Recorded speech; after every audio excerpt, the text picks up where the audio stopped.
অনুব্রত এখন নাকি নেতা। অনুব্রতর অবর্তমানে মমতা ব্যানার্জি বলেছেন আমি এই জেলার ক্ষমতা সামলাবো। আরে আপনি আপনার ভাইপো আপনার গোটা তৃণমূল মিলে আপনি বীরভূম সামলাতে ব্যর্থ হয়েছেন। মানুষ বীরভূমের ব্যবস্থা বুঝে নেবে।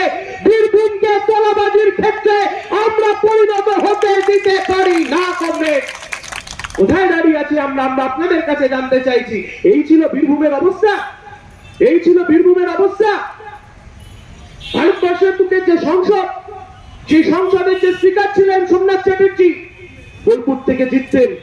ভারতবর্ষের বুকে ভারতবর্ষের সংসদের অভ্যন্তরে দাঁড়িয়ে বক্তৃতা করতেন।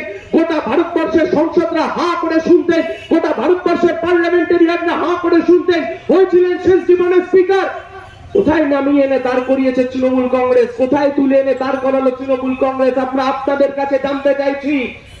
আরে নির্বাচন আসবে যাবে, সরকার আসবে যাবে, 34 বছর আমরা ছিলাম, আজকে আমরা শূন্য। আজকে তৃণমূল 220 আছে, আগামীকাল থাকবে না, কিন্তু পশ্চিম বাংলা থাকবে, কিন্তু বীরভূমের মাটি থাকবে। আর পশ্চিম বাংলাকে যেভাবে তোলাবাজির ক্ষেত্রতে পরিণত করে আস্তে আস্তে গোটা বাংলাটাকে পিছিয়ে দিল, আস্তে আস্তে গোটা বীরভূমটাকে পিছিয়ে দিল।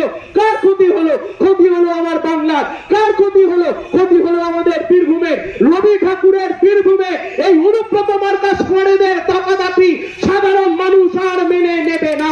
আজকে দেখতে গেছিলাম বকটুইয়ের গ্রামে, বিশ্বাস করুন ও কাজ তৃণমূল ছাড়া কারোর পক্ষে করা সম্ভব নয়।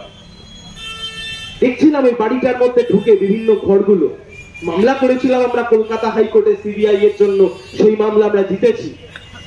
মামলা করবার পরে গ্রেপ্তার হয়েছিল, গ্রেপ্তার হওয়ার পরে হঠাৎ করে দেখলাম সিবিআই এর কাস্টডিতেই লালন শেখের মৃতদেহ খুঁজে পাওয়া গেল।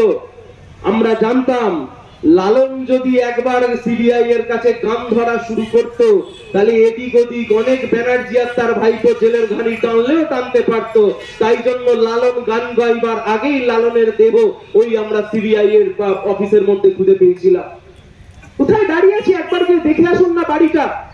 আপনারা যারা তৃণমূল কংগ্রেস করেন আপনাদেরকে বলছি, যান গিয়ে বাড়িটা দেখে আসুন।